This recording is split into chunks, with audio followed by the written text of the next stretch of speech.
Due to the graphic nature of this program, viewer discretion is advised.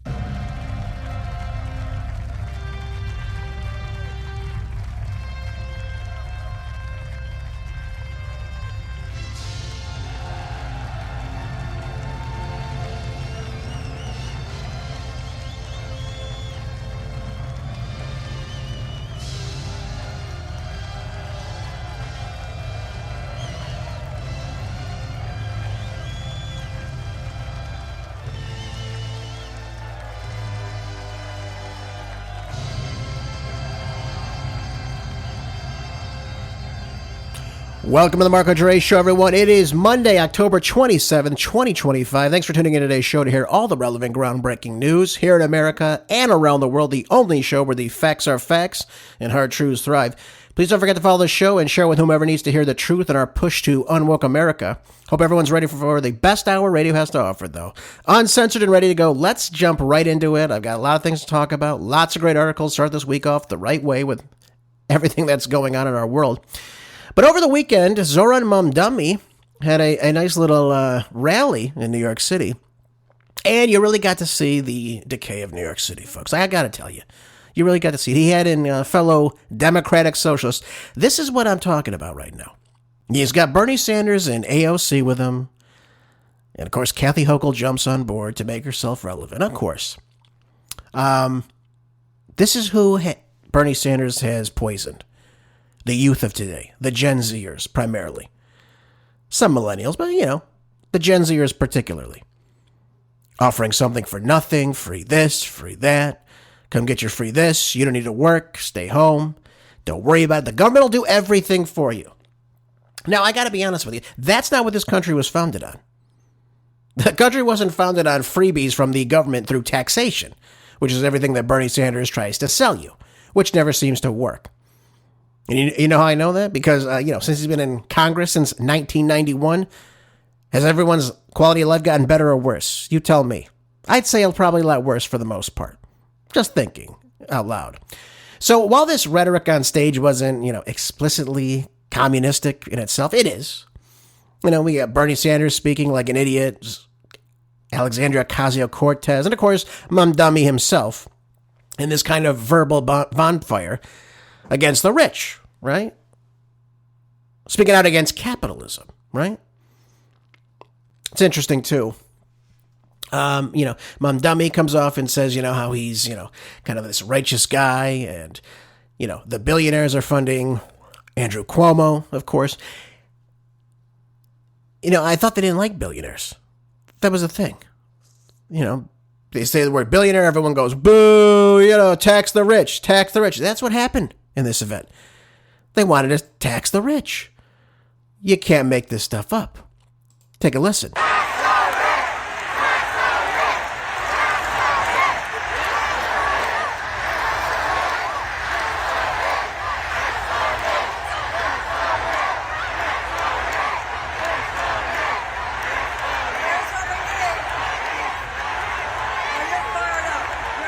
rich. 13,000 people showed up. Yep. And that was their big takeaway, to tax the rich. The people that create most of the jobs in New York City, the biggest, wealth base in the city. That's it. That's what they're booing against. We've got AOC with her tax the rich dress that she sold very, very well, by the way, for a very lucrative price, I must add. This is what we're talking about, though. This is what they're pushing you into. More government control. This is what everything is that they're doing right now. You've got Mamdani coming out on so many issues here, by the way. Talking about rent stabilization, freezes, right? So you can't increase anybody's rent in New York City. Talking about roughly, 2 million people's rent he wants to freeze in a city of just over 8 million people. And again, that number is going to go down as more people flee the city. So you got roughly a quarter of the people living in New York City. He's going to freeze their rent. He's going to tell landowners they have to charge a certain rate. That doesn't sound like communism to you? I think it does. Sounds more like fascism, but again, it's soon to be communism. He wants to build his own type of, apartment complexes, right? Oh, nice and affordable, of course. Who's going to pay for it? He has no idea. And by the way, let me go back to just the rent freezing. Anytime you put on a price freeze or price control on anything and say, hey, listen, you can't do this. Richard Nixon found this out the hard way in 1970 when he put on I think it was a 90-day moratorium on, I think it was food prices and maybe medical prices. One of those two things. After he lifted the moratorium, prices skyrocketed. It doesn't work, folks. For a limited time, it'll work. But after that, the market sets in, supply and demand sets in, inflation, other supply chain issues, all that stuff factors into the prices. It's called economics, which you figured AOC might know something about since she claimed she went to Boston and studied it. Something tells me otherwise. But he wants city-owned grocery stores, right? He wants 5 city-owned grocery stores that would be opened under Mamdani's plan, one in each borough. Can you imagine how crazy that's going to be? Which he said would avoid rent and property taxes somehow. How's he going to do this? You're not going to pay any rent on the building? Who's going to own the building? Oh, of course, it's the city. The city's going to own the building, right? State-run. There you go. In an effort to lower the cost of food. Now, we've seen this happen many times before. We've seen this happen in Boston. Yeah, good old Boston, right? They tried this. I think it was someplace out in the Midwest, too. They all went out of business. They couldn't keep up. Doesn't make any sense. Someone's got to pay for it. Who's going to pay for it? He doesn't have any idea. One of his other things, too, he wants to arrest Benjamin Netanyahu. How could a city mayor arrest a foreign diplomat? I don't understand this at all. That's just pure stupidity. I think he's just kowtowing to the Islamists that very much support him. Free buses and childcare. That's another thing he's proposing. So you, the taxpayer, you, the dummies who live in New York City for some reason, you're the ones that are going to be paying for all this. Free buses for everybody. What a nightmare that's going to be. Who's going to leave the bus? Now, I mean, if I had no place to live in New York City, I'd sit on the bus all day. You can't tell me to leave. It's free. Can't kick me off. And again, it's paid for by somebody else. What the hell do I care? I'll live on it. I'll sleep on it. I take a crap on it. What do I care? These idiots don't understand. Same thing with the subway. So many people rush it and jump on it, get on for free. And of course, you see the chaos that's taking place on the metro systems there. But he also wants free childcare. Yep. As well as universal childcare for all children ages 6 weeks to 5 years. Primarily through funding and supporting early childcare centers. Oh, yeah. So in other words, he doesn't want the mothers to stay at home.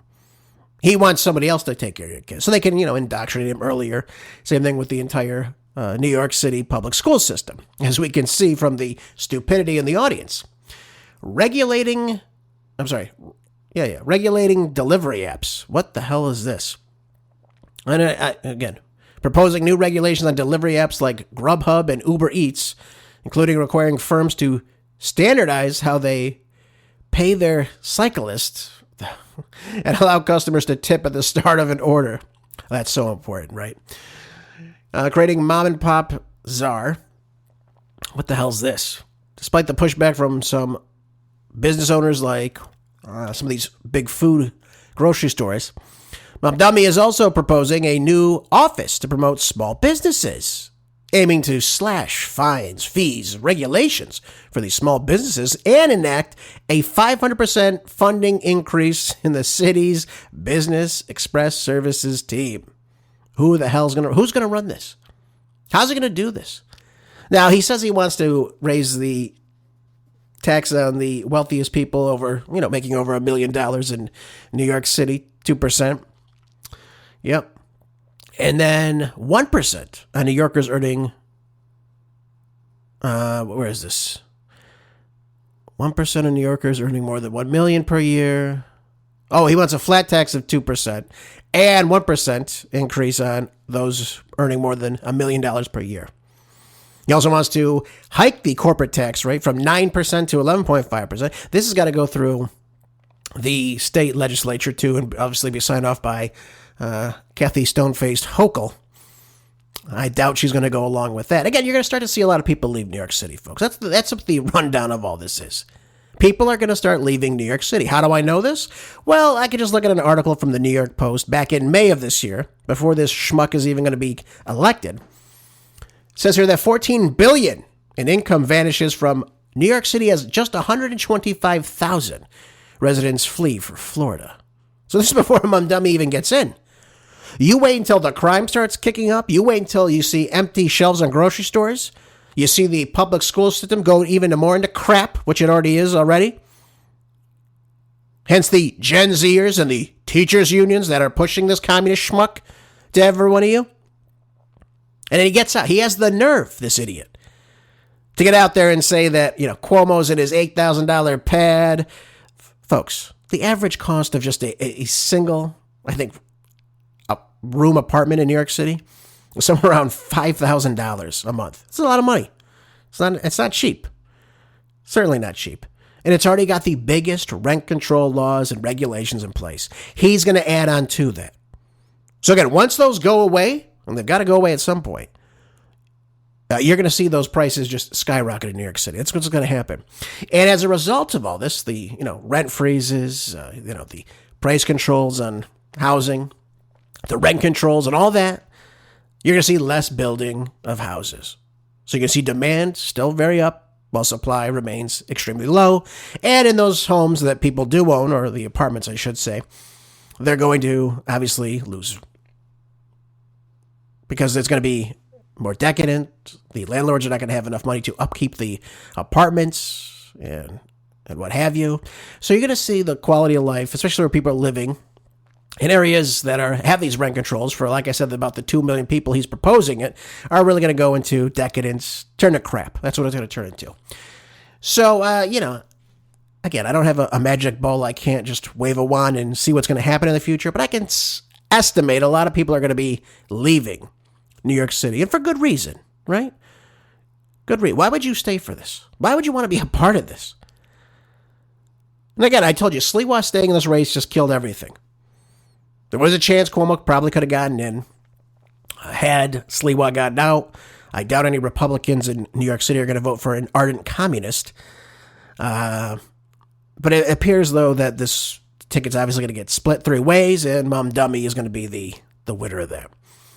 Very, very, very sad. So you're going to lose New York City, folks. It's going to be run by a Muslim communist. Congratulations, New York. And your lives are not going to get any better.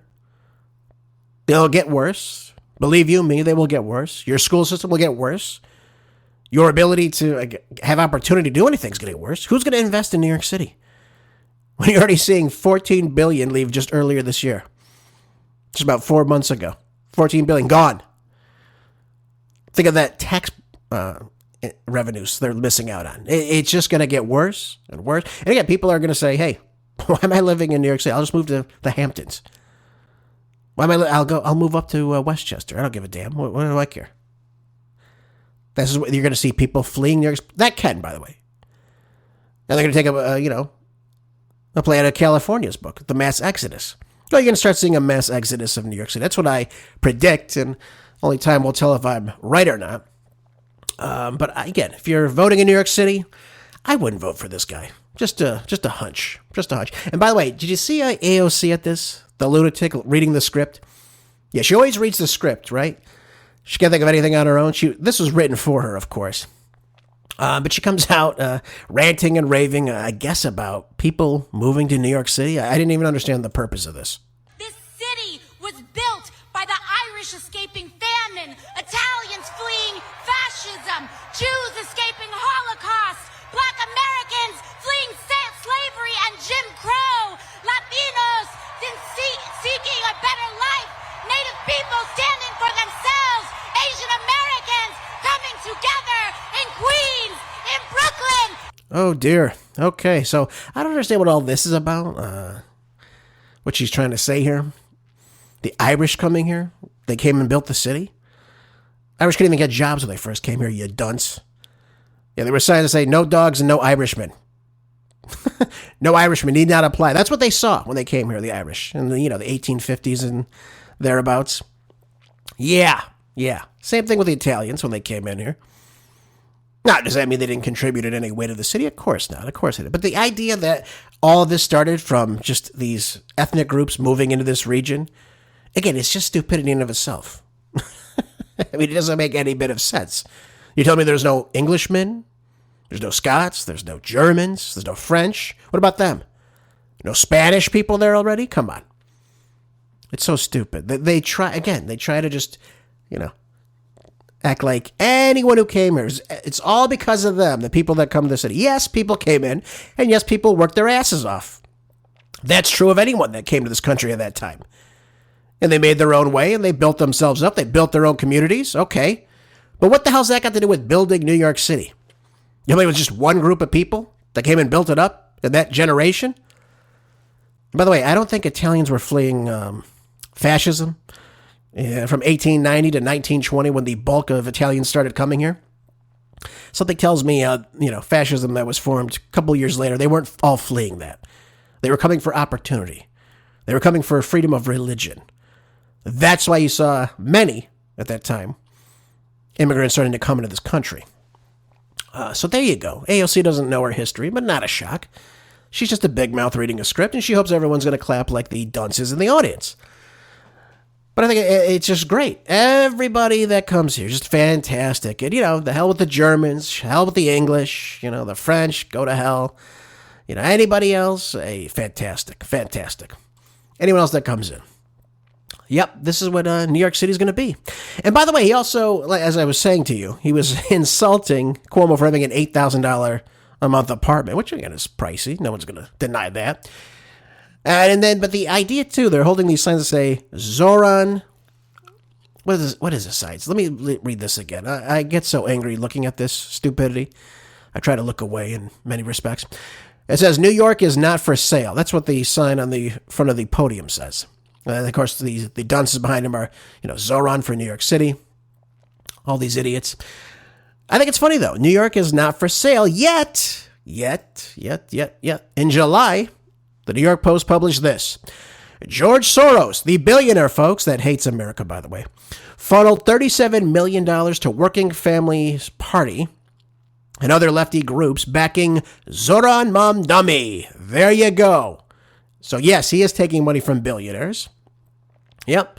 Wants to jack up property taxes on richer and whiter neighborhoods. Yep, that's truism. Yeah, which is completely illegal, by the way. He'll probably get away with it, though, knowing the way this government operates. But, yeah, they're shelling in money through various different front groups. That's how they always works. That's how it always works. Come on, folks. There we go. Yeah, taking a lot of money. Now, he doesn't mind taking Soros's money. Or the bulk of the Google employees' money that are pushing in money for this clown to be, what would you say he is? He's an empty suit. He's a failed rapper. He's in the assembly for 4 years. Barely showed up. Apparently, we learned that over the last debate. Barely showed up. Didn't propose any type of proposal when he was there. No new bills. So what do we got here? We have an empty suit, just like Bernie Sanders. Right? Just a little younger. And he smiles more, so everyone thinks he's, enthusiastic. He's smiling. Oh, this guy's smiling at me. He doesn't look like Bernie with the disheveled hair and the, decrepit suit that he always wears. And, AOC, the loudmouth, doesn't know what the hell she's talking about half the time. Making things up, of course. This is who's going to run New York City, folks. You're actually going to have a communist Muslim leading New York City. And it's going to go very, very poorly. Very, very sad to hear all this. Am I shocked? Of course not. Why would I be? What else is not shocking? This is in the Gateway Pundit, by the way. It says California's failed Governor Gavin Newsom admits he's eyeing 2028 White House bid. Well, who didn't know that? I mean, anyone that just sees Gavin Newsom knows that he, drools over the idea of being in the White House. But this is interesting to me because, as I've said to you in the past, he has absolutely zero accomplishments in terms of mayor, lieutenant governor, and now governor of California. He has zero accomplishments. He cannot point to anything that he has done that made life better for any Californian. Maybe himself, he can point to things. But he has absolutely nothing that he can run on. For example, he can't say, look at how great my economy is. When he has 15.4% of the populace that is, living, what is it? What do I want to say? 15.4% is living below the poverty line. And he's got about 5.5% of the state that's unemployed, the highest in the nation. Most homeless in the nation, highest sales tax in the nation, highest state income tax in the nation, greatest exodus of leaving the state of any other state, Gavin Newsom, leaving California. Who would think of such a thing? The lack of opportunity. By the way, Zoran's going to take a couple page out of the Newsom playbook. He's definitely going to go against President Trump. He's got to look palatable for all that, right? And Gavin Newsom, likewise, disrespects ICE, disrespects anything that's enforcing our borders, deporting illegal aliens. Zoran's totally on board with all that. And he said it, too, at the rally. He's all about this. He's going to go against President Trump. He's saying that Cuomo is, I guess, shilling for Trump. I didn't understand that either because they don't really like each other, even though Trump supported Cuomo over the communist. But the same thing is with this Newsom schmuck. Everything he said, I'd be lying otherwise. Well, of course that's what he's pushing for. He's an egomaniac. That's all he is. Can't put out forest fires. Can't put water in fire hydrants. Can't keep our beaches clean. Draconian COVID lockdowns. You should all go back and listen to my shows. I did a couple of green shows. I did 2 of them a couple of weeks ago. It's about how California was destroyed by Gavin Newsom. Okay, you can listen to it over and over again. Utility prices through the roof, gas prices, highest gas price in the nation come from Gavin Newsom. What can he point to that anyone would say, I should be voting for this guy? This guy is the exemplar for what the country should be. Nobody can point to any of these things. Yet he's going to try to run anyways.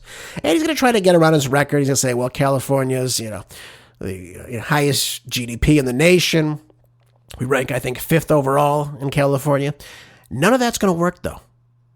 When you look at how California looks, how the schools are crap, 2nd to worst in the nation. How the roads are the worst and the infrastructure, 2nd to worst in the nation. How it's voted number 1 for the worst state to do any type of business is California. Why would you pick this guy? Nobody knows. Nobody can say it. Nobody knows. He doesn't even know. But don't worry, folks. He's eyeing it. They're going to, do a, changeover of who he is. They're going to hide a bunch of stuff. They're going to falsify information. Never forget the information I've given you. Again, I implore everyone to go back and listen to those 2 shows. I had to do a show and a half on how he's destroyed the state. I only went over 30 of the possible 50 points I could have gone over, too. But it took that much explaining about how much of a disaster this guy is for the state of California. And again, he's destroyed California, the biggest exodus of people leaving the state for the first time in the state's history under Gavin Newsom. And of course, this whole campaign with the redistricting, it gets worse. He's all about control. You just look at how he acted during COVID. Same thing. And don't think that as a president, this guy wouldn't be drunk on power either.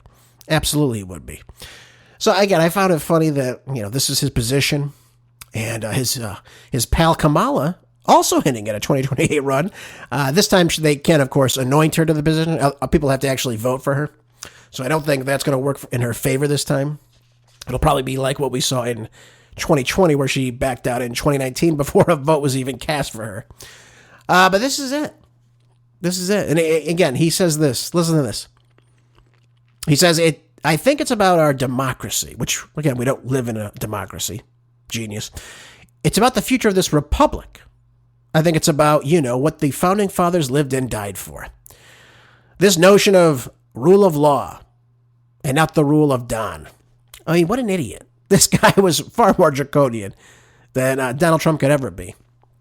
Again, I have criticism of President Trump regarding the Constitution, but the 2 are totally separate. I love how they start using the founding. Oh, they love the founding fathers all of a sudden. They love the flag all of a sudden. Right? They love patriotism all of a sudden. And then when it's convenient for them, they spit on it as quickly as they can. They hate this country. They do. The Democrats hate this country. It got so bad, too, for Newsom, though, over the weekend. Arnold Schwarzenegger even had to call him out on Jake Crapper's show on CNN.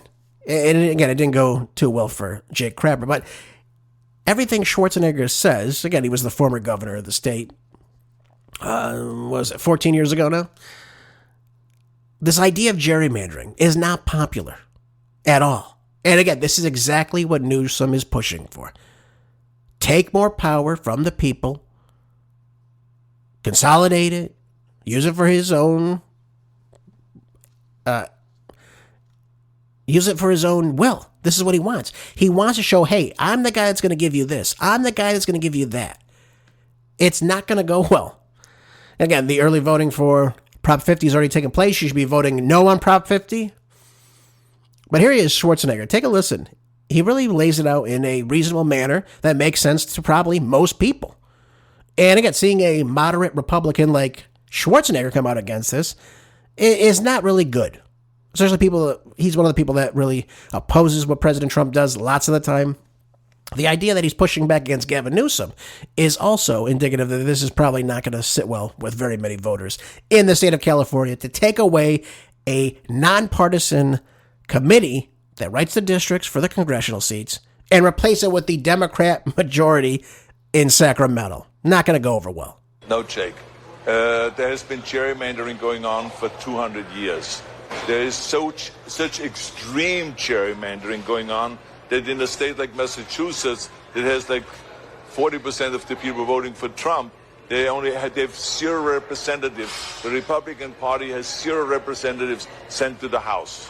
Think about that. In New Mexico, if 45% of the people voted for Trump and voted Republican, and 0 is sent to the House, 0 representatives from the Republican Party. So there's gerrymandering, crazy gerrymandering going on all over the country. And we wanted to try to stop it in California. And we did stop it in California. And we went around the country. So I think this whole thing about finger pointing and say they did it, so therefore we should doing it, that's not really the way to go. The one party should outperform the other party. It should be performance. And when it comes to midterm elections, as you know, always the party that is not in the White House usually wins by 20, 25, 30 seats. So what does 5 seats matter in the first place in Texas? It is crazy. Yeah. Well, he's right. He's right about this. Massachusetts, 40% of the state votes Republican. They have 0 representation in the House. 45% of New Mexico, same thing. Votes Republican, 0 representation. This is all done through gerrymandering. They go through, look at how they can wield more power, and they write these maps in order to do that. Take more control. Was Gavin Newsom upset about it then? Of course not. He doesn't give a damn. He wants this. This is what he wants to do, and this is why he's pushing that. He wants those 5 seats. So he wants to take the 9 remaining seats in California that go to Republicans and push it all the way down to 4 seats. Again, in a state that roughly 40% of the state voted for President Trump in the last election. Probably more than that, I'd have to say. And again, you also run into the issue, of course, of voter ID laws in California. You don't even know if more people voted for Trump. It sounds like a conspiracy theorist. Well, let me tell you something. When you're in a state that has 0 ID, you don't have to prove who you are when you go vote. It's ripe for fraud. When at 8:01 p.m. on election night, you have the state already called for Kamala Harris and, of course, the Senate seat for Adam Schiff. Come on. You're telling me something. How do they know? Again, how could they possibly know that these people are going to win ahead of time? They have no idea. That's not how elections are supposed to be run. So in a state like California, you have to sit there and go, something's a little bit off here. Oregon, same thing. Washington, same thing. I mean, Kamala did great in those states without any voter ID laws. Amazing, by the way. Without them, who knows if she would have won a damn thing. So again, I think it's good that they're calling this out for what it is. I think most people see this for what it is, just simply a power grab. And Gavin Newsom is simply drunk on power right now. So I hope this fails in California. I don't think it will nullify anything in Texas. But you're seeing a lot more other people now in other states coming and saying, okay, California can do this. We can do this. In our states, it's legal to do this. Not gerrymander, of course, but to rewrite the districts. That's why Gavin Newsom needs this. He's supposed to do it every census year. He wants to go and do it now, ahead of time. So when he tries to get in 2028, he's got his state already locked down. Yep, Gavin Newsom. Let's talk economy, though. Let's talk our nation's needs, of course. Paul Craig Roberts has a good article, and I want to read this to you. It says, President Trump needs to turn attention to our problems. What could he be talking about here? Well, in light of the $38 trillion we've got now in U.S. national debt, why is Washington financing Israel's wars in the Middle East to the tune of a 7-front war? And, of course, against the war against Russia and Ukraine. This weaponization of the U.S. dollar with sanctions and asset freezes and, of course, confiscations has resulted in, obviously, a decline in the percentage of international transactions accounted for by U.S. dollars. We're seeing this over and over again. That's why Trump sent over $20 billion to Argentina. Not only because they're broke, but they want our currency starting to move around more, which it is not with the onset of BRICS. Now, similarly, the dollar's use as a foreign central bank reserve is also declining. That is not a good thing for the dollar. Again, if the dollar loses its role as the reserve currency, the interest rates needed to finance that massive U.S. national debt of, $38 trillion and counting would rise precipitously and, of course, absorb the entire revenues of the government. Not a good thing. And again, I think Trump sees this as well. So now we've got American power depending far more on the U.S. dollar's role as a reserve currency than it does, of course, in our new War Department budget, of course, ran by Pete Hegseth, and again, winning wars for Israel and Ukraine, which we are blowing lots and lots of money on. And we have for quite some time. And again, I would go over to foreign aid. We're broke, we're $38 trillion in debt, and we're giving foreign aid to other countries? Well, why? Who owes this money to the Fed? We do. That's why you're seeing the purchasing power of the dollar continue to fall. You need more dollars to buy the same damn good. That's what inflation is. You lose your purchasing power. And again, that's only done in one place, folks. It's done in Washington.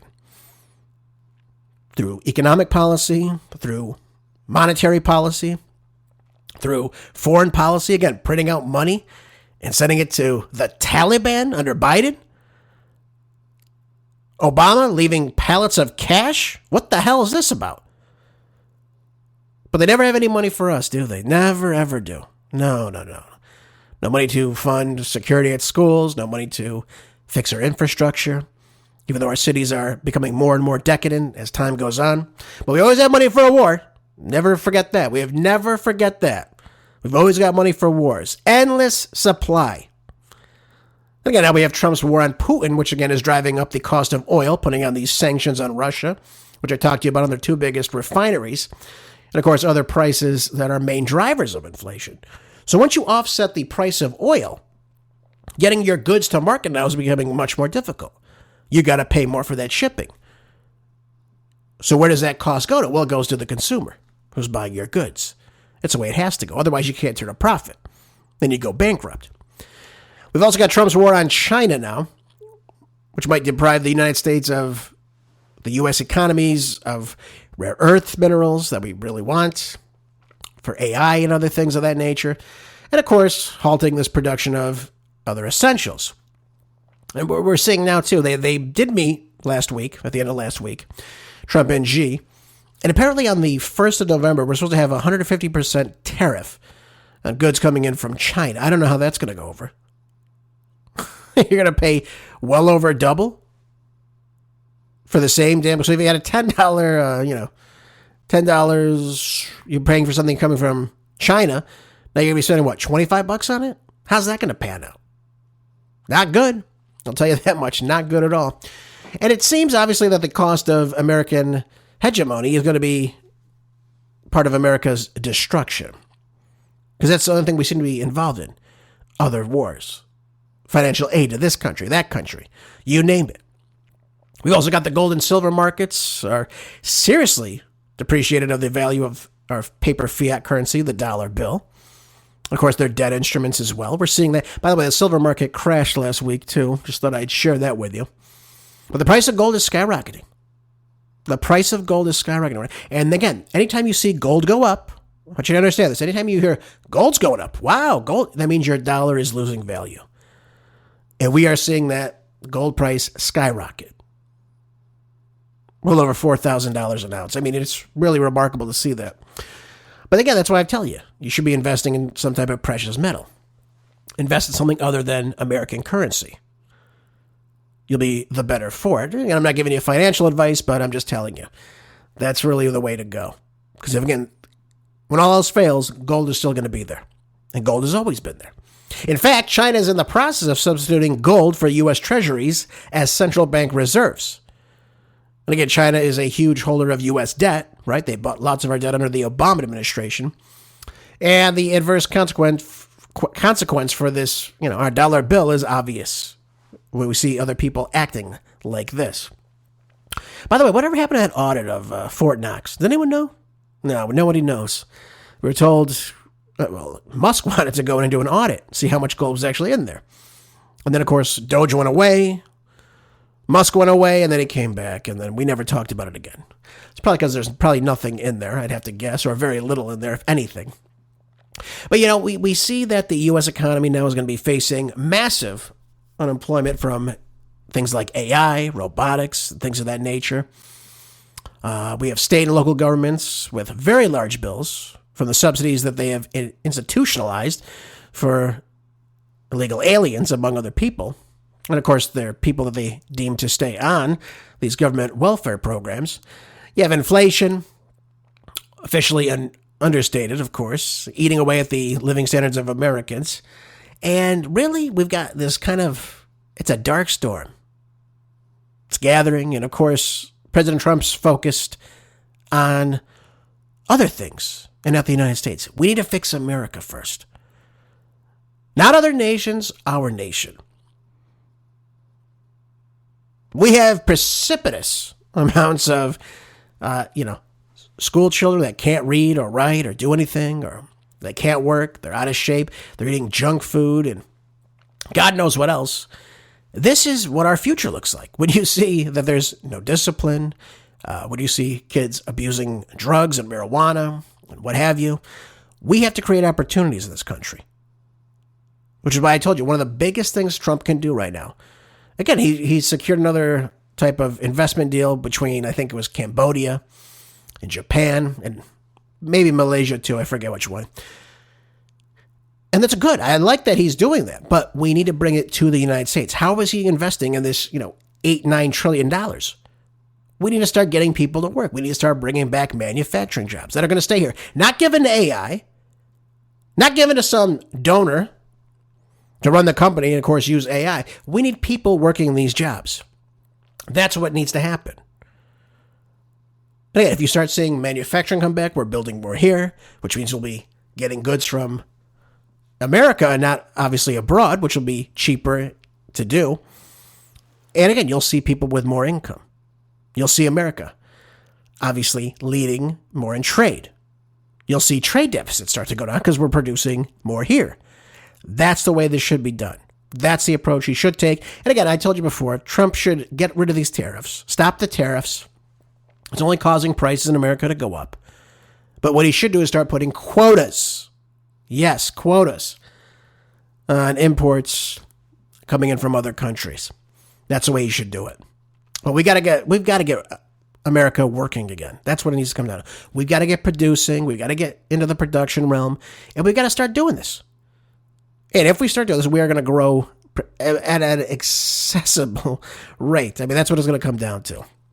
But again, Trump is focused on giving Israel everything it wants. He's giving Ukraine everything it wants. He wants to give them Tomahawk missiles now.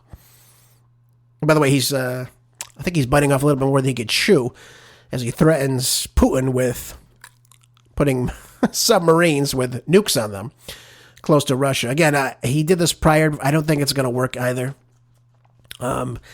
Their weaponry is obviously superior than ours. I encourage you to go look at their Rezhnik missiles, their Poseidon missiles, which they can put on submarines as well. These nuclear warheads that can go on them. Dangerous stuff when we start pushing who's got the better military, who's got the better weaponry. I don't think that's conducive for peace and, of course, for trade in the future. Just my thoughts on this. So when is Donald going to bring us back to America first and stop putting every other damn country, Argentina, Israel, Ukraine, all these other countries before the United States? Sometimes I wonder. Oh, by the way, just to be indicative of how crazy this government shutdown is going, into the 28th day now, this is obviously not a good thing. The second longest shutdown we've had in American history. Yep. So the Senate has not passed the House bill to continue the government funding, this continuing resolution.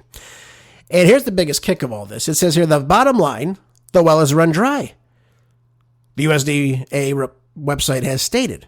And at this time, there will be no benefits issued November 1st. That is some 40 million Americans, well, we think they're all Americans, getting these food assistance, from things like SNAP, EBT, things of that nature. What are they going to do when they can't get any food?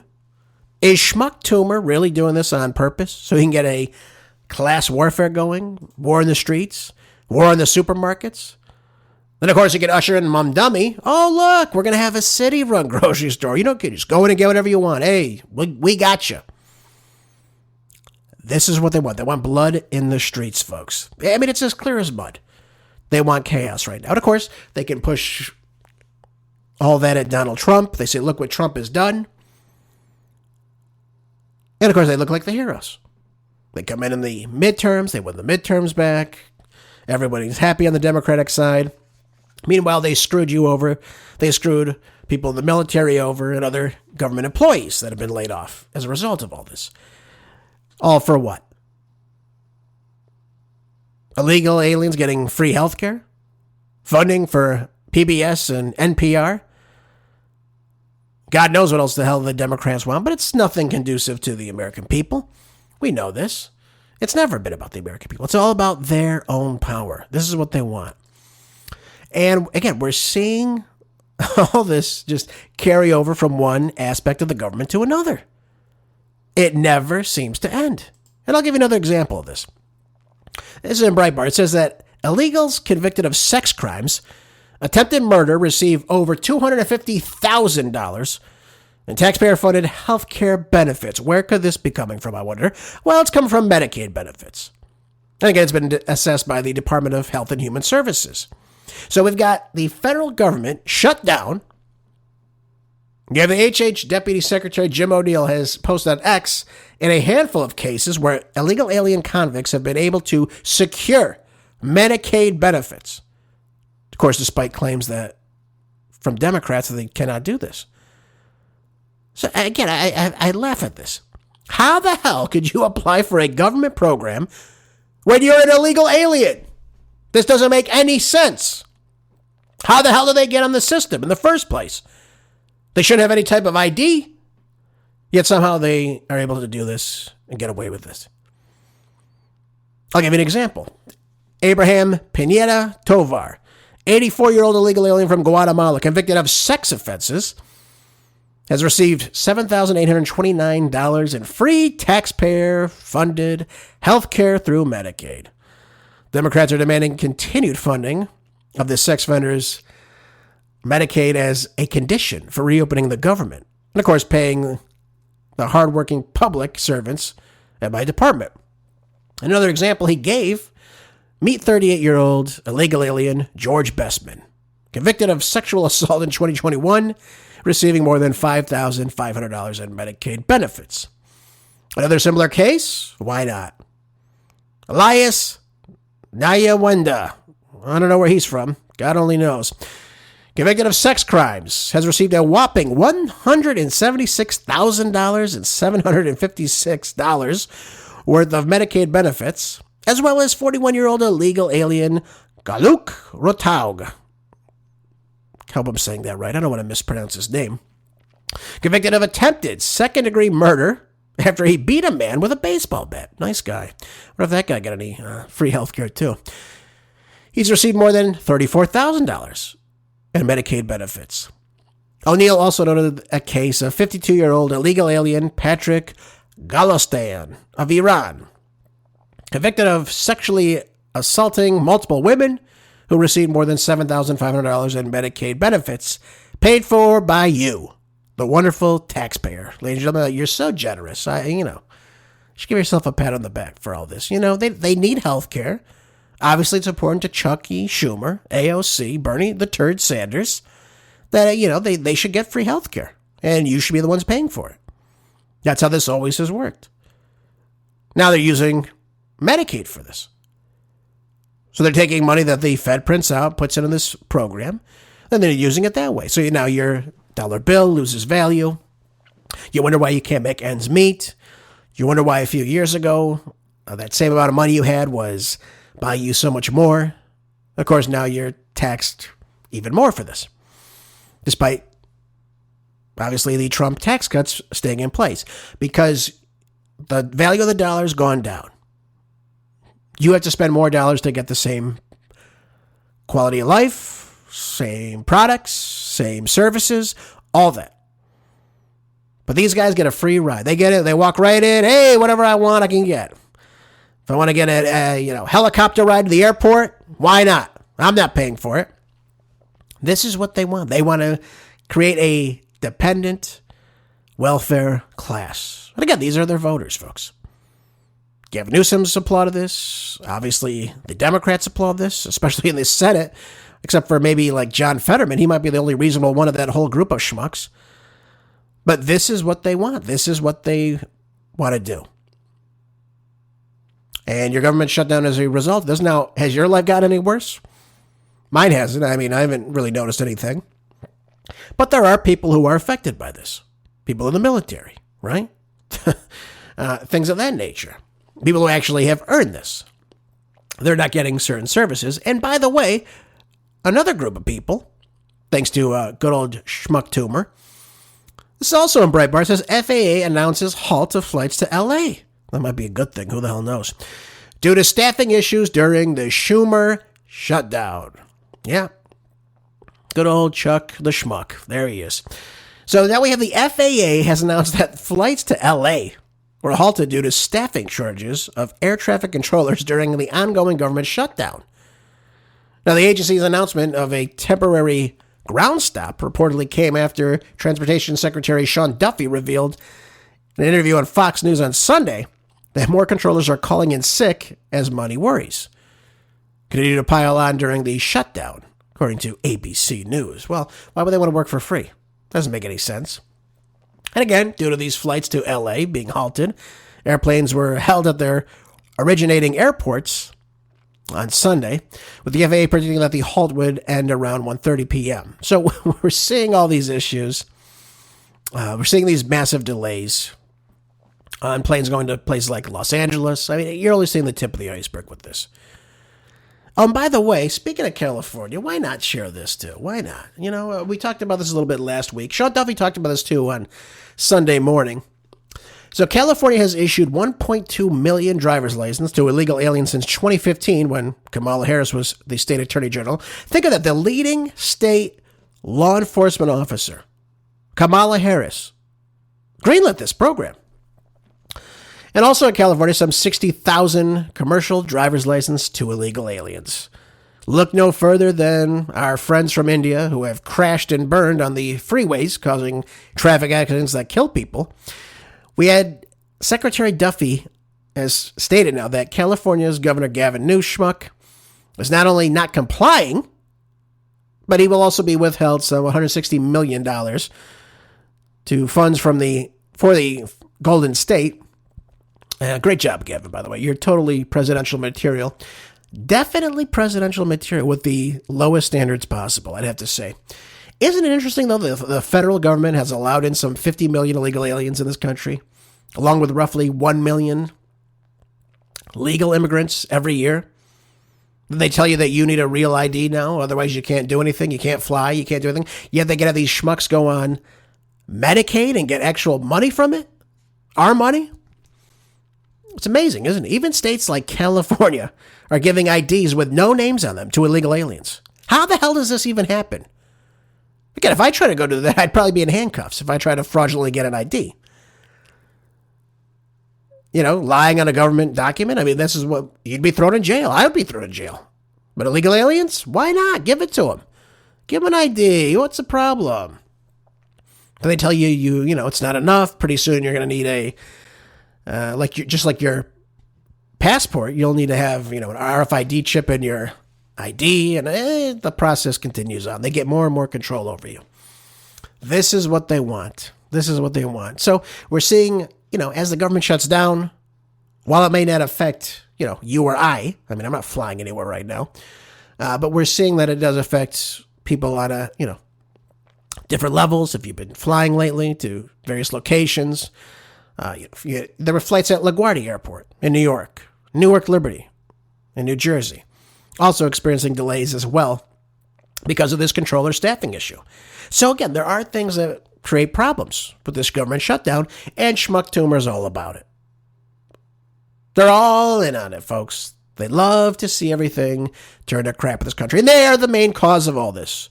Everybody sitting in the district of criminals. Yep, that's what it comes down to. And again, it never seems to change, does it? Never seems to change. Oh, by the way, in Slay News, Gabbard has revealed seriousness of this cartel crackdown amid the arrest of Sinaloa Cartel Chief, saying that Trump is not messing around with this. I thought this was interesting on many different levels, because it actually looks like they are really starting to crack down on what's happening abroad with the drugs being ushered in the United States. And obviously, we've been told that our borders shut tight. We've had 0 encounters at the border. Now, that doesn't mean people aren't coming in illegally, but that means we're not catching anybody. I want to make that clear to everybody. But from his earliest days in 2024, is what the article says, President Trump has made it clear his intention to reverse the Biden administration's border failures.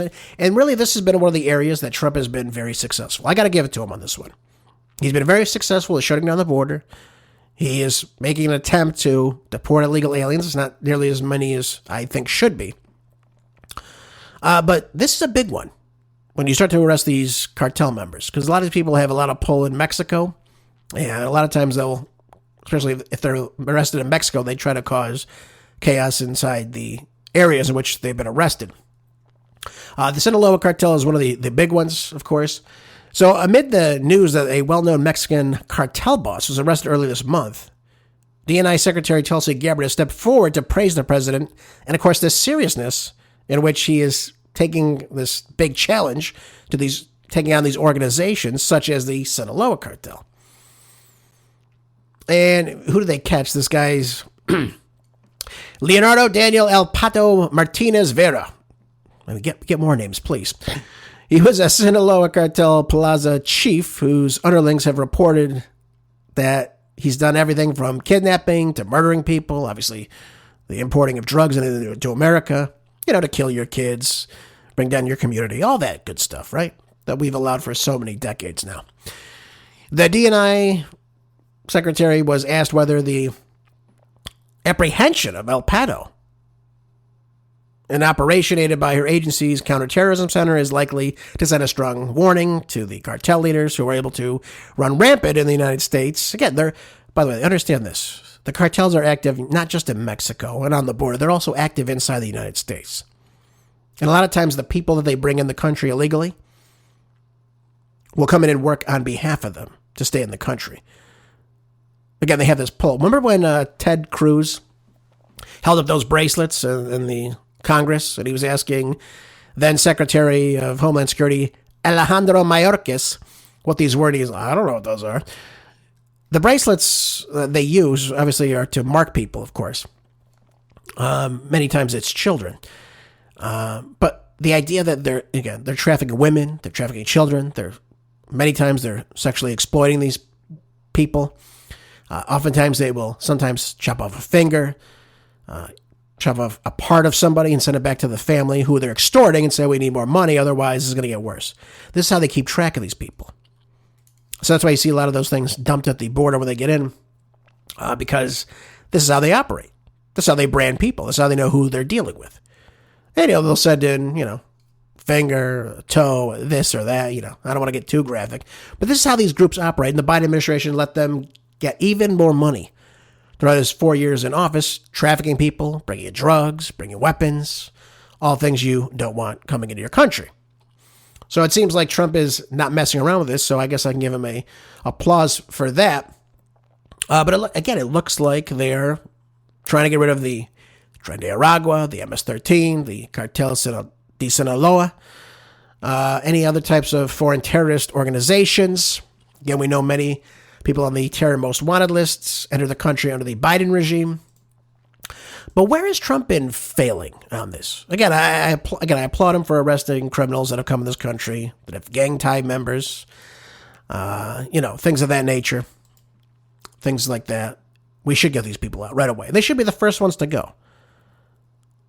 But the idea, though, and by the way, this is written by the great Judge Andrew Napolitano.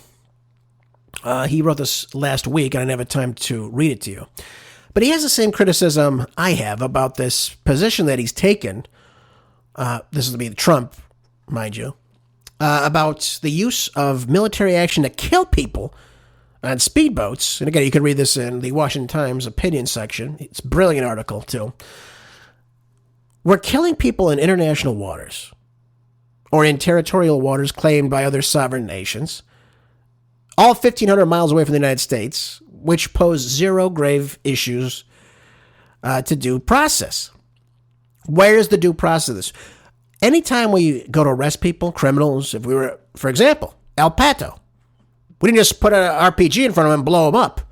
We arrest him and we've charged him, as he ought to be charged. And he should be charged.